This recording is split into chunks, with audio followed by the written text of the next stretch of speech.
it comes to talk. So we're going to talk about, of course, what President Trump did yesterday, taking out these nuke facilities in Iran. Okay, we got some other things to cover too, but that's, of course, the main topic.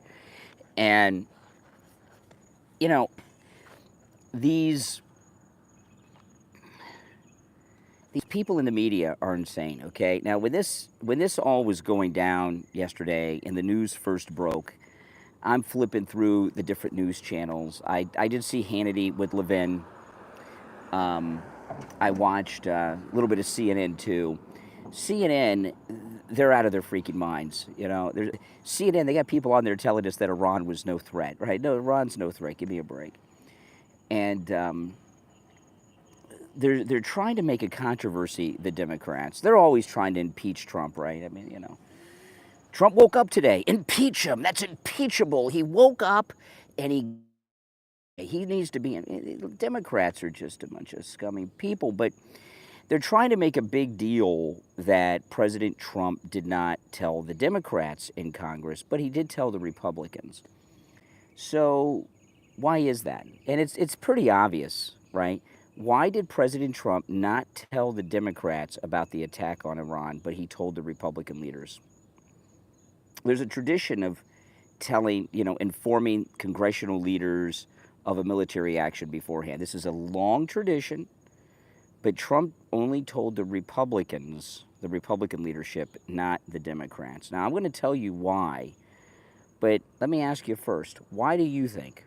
Why do you think President Trump did not tell the Democrat leadership in Congress about the attack on Iran, but he told the Republicans? Why do you think? Trevor says leakers. Well, kinda. Leakers, but a little bit more than that. The Democrat Party is filled with Muslim spies, okay? We got people in the squad who have allegiances to CARE and the Muslim Brotherhood and everything else. And the first thing they would do, it's not leaking, they would give that classified intel to the enemy before the attack even began. That's why, because the Democrats are a party of spies. Spies for China, spies for Iran, spies for the Muslim terrorist world, okay? And that's exactly why President Trump didn't tell the Democrats in Congress about the attack when he took out Soleimani in his first term. I mean, that's just obvious. And everyone on TV knows this, but they don't want to say it. It's like the big elephant in the room. I'm a little pissed. I got my coffee today.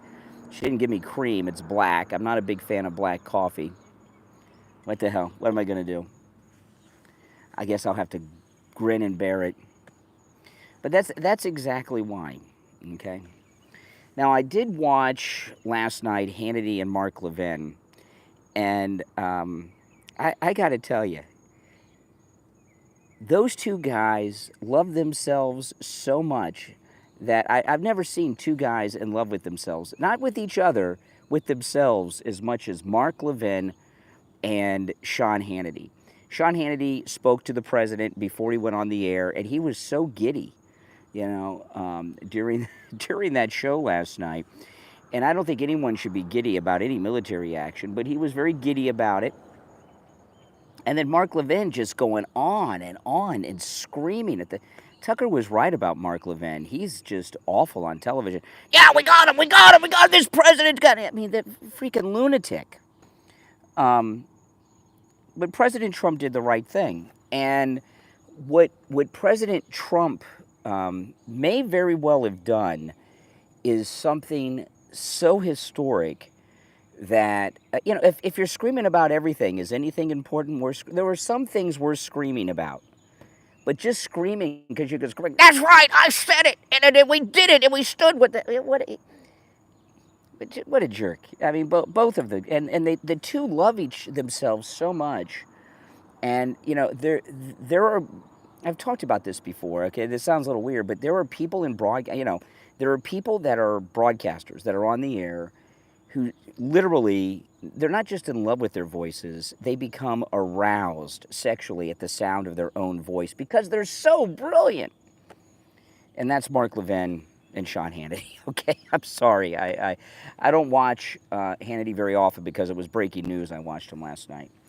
Um, but what President Trump did with this Iran attack may be one of the most historic war actions taken by a president in any of our lifetimes, and maybe ever.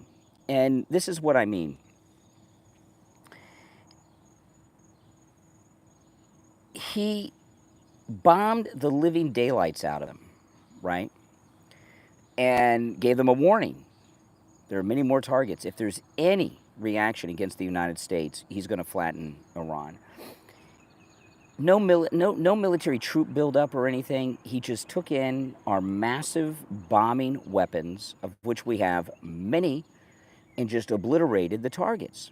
And what President Trump has done, by the way, my name is Brian. This is where MAGA comes to talk. If you're new, make sure you subscribe to the channel. And what President Trump very well may have done last night is change the way that America wages war. There's no need to send troops in like it's the Second World War, like Bush and Cheney did in Afghanistan and Iraq. You know, we have weapons. I mean, listen, Germany was defeated for many reasons in World War II, but a lot of it was the nonstop bombing of the cities is what caused the final collapse, right? The fire bombings of Dresden, and we've all heard that all our lives. There's no need to send in some ground army and invade Iran. Just bomb the living daylights out of them. It saves a lot of lives, in particular American lives, and we don't have new guys on the Wounded Warriors Tunnels to Towers commercials from another war. And you got to wonder, how many of our wars could have been fought? Could we have kicked ass in Vietnam this way? I bet you. Korea, the same thing, because we've got badass weapons that can do so much. And we have since 1945. And they don't use them. And they don't use them for a couple reasons. One, all the other presidents are warmonger, war criminals in bed with the military-industrial complex. And how many bombs did they drop on Iran yesterday? 30-ish, if you include the submarine strikes, all right, a little more than 30. Well, the military-industrial complex doesn't want 30. They don't want 30, you know. I know my dad was a tunnel rat in Vietnam. My dad went in those underground tunnels. That was his job over there. The military-industrial complex, 30 bombs. What's wrong with you? What's wrong with you? You may not even need to reorder them. You may have enough in the inventory. You got to send men in and risk their lives and lose their limbs so we can send trucks and bullets and bombs and supplies and latrines and all this stuff.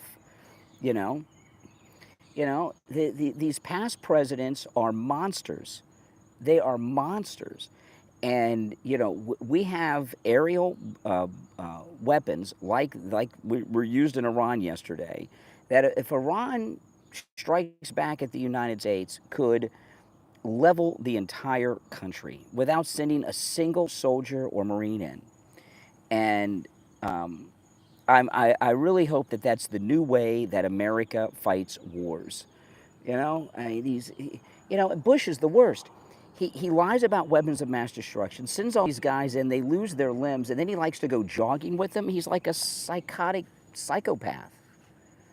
And this is absolutely just amazing what he did so far as not risking the lives of that many. I mean, all the pilots are at risk because that could be a very dangerous thing.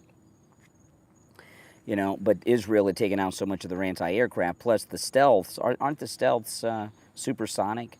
Can they fly supersonic when they're loaded with a full load of bunker busters? I don't know.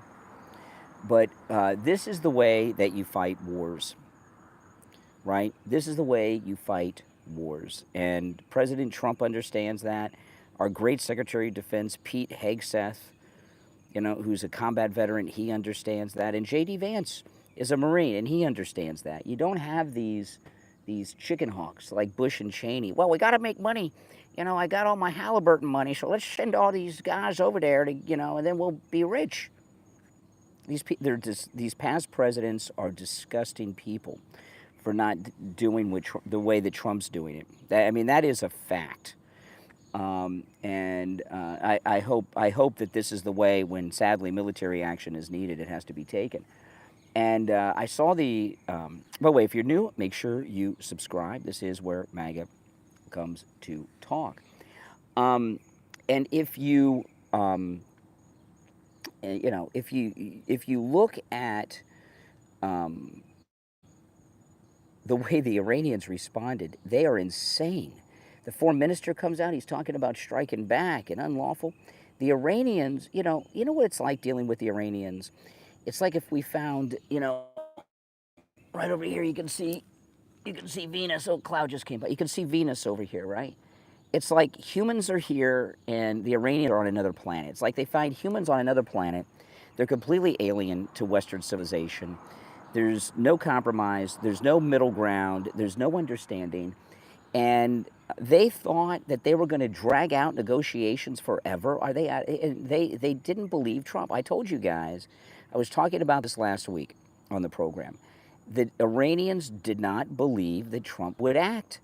They've been jerking off the United States for years. And what did we do? Send them cargo planes filled with cash money. Oh, those dumb Americans, they'll keep doing.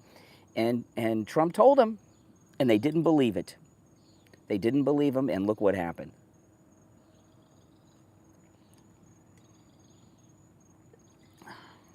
He gave me my coffee without cream. I'm not happy about that. I got the MAGA scooter out today. There's the MAGA scooter. Brought the MAGA scooter to Starbucks. Always wear a helmet, guys. I know a lot of guys don't like to wear helmets on motorcycles and scooters because they don't think it's, you know, just you wouldn't believe the stuff that fly off the road that hit me in that face shield.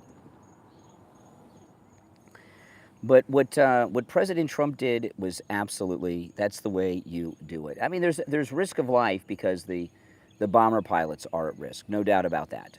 Okay, and there's the risk of the Iranian reprisals. Okay, I know they've already hit Tel Aviv. You know, but they'll be in check. They will be in check, and if they try to attack the United States in response to that, that'll be it. That'll be it.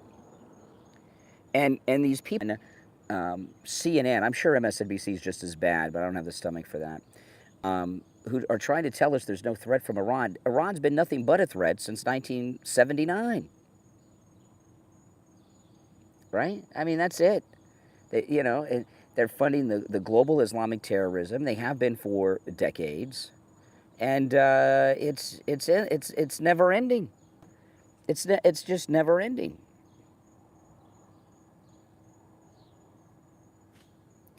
Oh, my goodness.